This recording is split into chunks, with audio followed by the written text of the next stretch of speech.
Hi friends, ಇವಾಗ ನಾವು ಈ T V S Ronin 225cc mid variant charcoal ember ಈ ಕಲರ್ ಹೆಸರು. ಸೊ ಇದ್ರ ಬಗ್ಗೆ ನಾನು ತಗೊಂಡು ಇಲ್ಲಿಗೆ 1 ವರ್ಷ ಆಯಿತು. 1 ವರ್ಷದ ನನ್ನ ಎಕ್ಸ್ಪೀರಿಯನ್ಸ್ ಬಗ್ಗೆ ಹೇಳ್ತಾ ಇದ್ದೀನಿ ಈ ವಿಡಿಯೋದಲ್ಲಿ. ನಿಮಗೂ ಹೆಲ್ಪ್ ಆಗ್ಬೋದು. ಗಾಡಿ ಏನೋ ತುಂಬ ಚೆನ್ನಾಗಿದೆ, ಬಜೆಟ್ ಫ್ರೆಂಡ್ಲಿ. ಈ ಈ ಸೈಜ್ ಇರೋದಕ್ಕೆ ಪ್ರೈಸು, ಮೈಲೇಜು ತುಂಬ ಚೆನ್ನಾಗಿದೆ. ಸಿಟಿ ಮತ್ತು ಯಾವಾಗಾದರೂ ಲಾಂಗ್ ಡ್ರೈವ್ ಎರಡಕ್ಕೂ ಸೂಟ್ ಆಗುತ್ತೆ. ಮತ್ತು ರೈಡಿಂಗ್ ಪೊಸಿಷನ್ ಅಂತೂ ತುಂಬ ಚೆನ್ನಾಗಿದೆ, ಯಾವುದೇ ಬ್ಯಾಕ್ ಪೈನ್ ಬರಲ್ಲ. ಪಾಪ ಕಂಪ್ನಿಯವ್ರು ಇಷ್ಟು ಒಳ್ಳೆ ಗಾಡಿ, ಚೆನ್ನಾಗಿ ಗಾಡಿ ಮಾಡಿ ಬಿಟ್ಟಿದ್ದಾರೆ. ಬಟ್ ಶೋರೂಮ್ ಅವ್ರದ್ದು ಕಿರಿಕಿರುತ್ತೆ. ನಾನು ತೊಗೊಂಡಿರೋದು ಎಲೆಕ್ಟ್ರಾನಿಕ್ ಸಿಟಿ ಶೋರೂಮಲ್ಲಿ.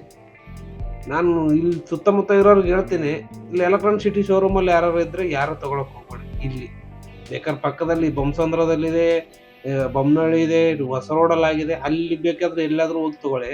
ಇಲ್ಲಿ ಯಾಕಂದರೆ ನಾನು ತೊಗೊಂಡಿರೋದು ನನ್ನ ಎಕ್ಸ್ಪೀರಿಯನ್ಸ್ ಹೇಳ್ತಾ ಇದ್ದೀನಿ. ಇಲ್ಲಿ ಬೊಮ್ಮಸಂದ್ರ ನಾನು ಎನ್ಕ್ವೈರಿ ಮಾಡಿದ್ವಿ, ಇಲ್ಲಿಗೆ ಪ್ರೈಸ್ ಡಿಫ್ರೆಂಟ್ ಇದೆ. ಮತ್ತು ಅದು ಅಲ್ಲದೆ ಇವಾಗ ನಾವು ಇಲ್ಲಿ ನಾನು ಕೋನಪ್ಪ ನಗರದಲ್ಲಿ ತೊಗೊಂಡ್ಬಿಟ್ಟು ನಂದು 15,000 ಎಕ್ಸ್ಟ್ರಾ, ಇದು 15,000 ಎಕ್ಸ್ಟ್ರಾ ಆಡ್ ಮಾಡ್ಕೊಂಡಿದ್ದೀನಿ. ಅವರು ನಮಗೆ ಗೊತ್ತಿರಲಾರ್ದಂಗೆ ಹಾಕಿದ್ರು. ಇಲ್ಲಿ ಎಲೆಕ್ಟ್ರಾನಿಕ್ ಸಿಟಿ ಸುತ್ತಮುತ್ತ ಯಾರೇ ಬೈಕ್ ಟಿ ವಿ ಎಸ್ ಅಲ್ಲಿ ಯಾವುದೇ ತೊಗೋಬೇಕಂದ್ರೂ ಎಲೆಕ್ಟ್ರಾನಿಕ್ ಸಿಟಿ ಶೋರೂಮಲ್ಲಿ ತೊಗೊಳಕ್ಕೆ ಹೋಗ್ಬಿಡಿ. ತೊಗೊಳಕ್ಕೆ ಹೋದ್ರೂ ನಿಮ್ಗೆ ಯಾರಾದ್ರೂ ಜೊತೆಗೆ ಆಲ್ರೆಡಿ ಈ ಥರ ಹೊಸ ಗಾಡಿ ಪರ್ಚೇಸ್ ಮಾಡಿ ಲೋನ್ ಗೀನ್ ಎಲ್ಲ ಇದು ಮಾಡಿದಾರೆ ಇದ್ದರೆ ಅವ್ರನ್ನ ಜೊತೆಗೆ ಕರ್ಕೊಂಡೋಗಿ ಕ್ಲಿಯರಾಗಿ ಮಾತಾಡಿ ತೊಗೊಳ್ಳಿ.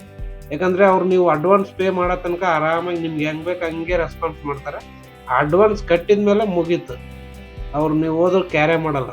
ಆ ಥರ ನನಗೆ ಎಕ್ಸ್ಪೀರಿಯನ್ಸ್ ಆಗಿದೆ. ಮತ್ತು ಇದು ಶೋರೂಮ್ ಕತೆ ಆದರೆ, ಮತ್ತು ಸರ್ವಿಸ್ ಸೆಂಟ್ರು 3 ಸರ್ವಿಸ್ ಮಾಡಿಸಿದರೆ ನಾನು ಸರ್ವಿಸ್ ಸೆಂಟ್ರಿಗೆ 9 ಸಲ ಹೋಗಿದ್ದೇನೆ. ಹೆಂಗಂದರೆ ಈಗ ಒಂದು ಸಲ ಸರ್ವಿಸಿಗೆ ಬಿಟ್ಟರೆ ಅವ್ರು ಮಾಡೋದಷ್ಟೇ ಆಯಿಲ್ ಚೇಂಜು, ಗಾಡಿ ವಾಶ್, ಆಯಿಲ್ ಚೇಂಜು, ಗಾಡಿ ವಾಶ್, ಇಷ್ಟೇ ಸರ್ವಿಸ್ ಅವ್ರು ಮಾಡೋದು.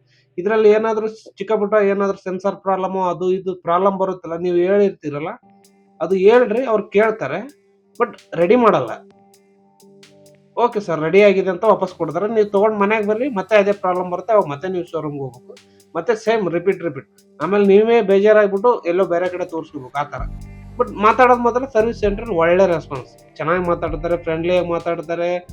ನೀವು ಏನು ಹೇಳಿದ್ರು ಬೇಜಾರು ಮಾಡ್ಕೊಳ್ಳಾರೆ, ಎಷ್ಟೇ ಹೇಳಿದ್ರು ಕೇಳ್ತಾರೆ. ನೀವು ರಿಪೀಟ್ 10 ಸಲ ಹೋದ್ರೂ ಚೆನ್ನಾಗಿ ರೆಸ್ಪಾಂಡ್ ಮಾಡಿ ಇದು ಮಾಡ್ತಾರೆ, ಬಟ್ ಕೆಲಸ ಮಾಡಲ್ಲ ಅಷ್ಟೇ. ನನಗೆ ಈ ಟಿ ವಿ ಎಸ್ ಅವ್ರ ಸರ್ವಿಸ್ ಸೆಂಟ್ರಲ್ಲಿ ಕೆಲಸ ಬರೋರ್ನ ಇಟ್ಟವ್ರ ಇಲ್ಲ ಸುಮ್ಮನೆ ಚೆಂದಾಗಿ ಮಾತಾಡೋರ್ನ ಇಟ್ಟವ್ರೋ ಗೊತ್ತಿಲ್ಲ. ಒಳ್ಳೆ ರೆಸ್ಪಾನ್ಸ್, ಚೆನ್ನಾಗಿ ಮಾತಾಡ್ತಾರೆ. ನೀವು 20 ಸಲ ಹೋಗ್ಬಿಟ್ಟು ಕಂಪ್ಲೇಂಟ್ ಹೇಳಿದ್ರು ಅವ್ರು ಬೇಜಾರು ಮಾಡ್ಕೊಳ್ಳಲ್ಲ, ಆರಾಮಾಗಿ ಕೇಳಿಸ್ತಾರೆ. ಬರೀ ಕೇಳ್ಕೊತಾರೆ ಅಷ್ಟೇ, ಸಾಲ್ವ್ ಮಾಡಲ್ಲ. ಸೊ ಇದು ನನಗೆ ಇಷ್ಟ ಆಗಿರೋ ಎಕ್ಸ್ಪೀರಿಯನ್ಸ್. ನೀವು ಯಾರಾದರೂ ಇಲ್ಲಿ ನಿಯರ್ ಎಲೆಕ್ಟ್ರಾನಿಕ್ ಸಿಟಿ ಶೋರೂಮಲ್ಲಿ ಬೈಕ್ ತೊಗೊಂಡು ಈ ಥರ ಅನುಭವಿಸಿರೋರಿದ್ದರೆ ಕಮೆಂಟ್ ಮಾಡಿ. ಯಾರ್ಯಾರು ಟಿ ವಿ ಎಸ್ ರೋನಿನಲ್ಲಿ ಏನಾದರೂ ನಿಮಗೂ ಬ್ಯಾಟ್ರಿ ಪ್ರಾಬ್ಲಮ್ ಯಾರ್ಯಾರಿಗೆ ಬಂದಿದೆ ಇದ್ರೆ ಕಮೆಂಟ್ ಮಾಡಿ. ಈ ಥರ ವಿಡಿಯೋಗಳಿಗೆ ನಮ್ಮ ಚಾನಲ್ನ ಸಪೋರ್ಟ್ ಮಾಡಿ, ಸಬ್ಸ್ಕ್ರೈಬ್ ಮಾಡಿ. Thank you.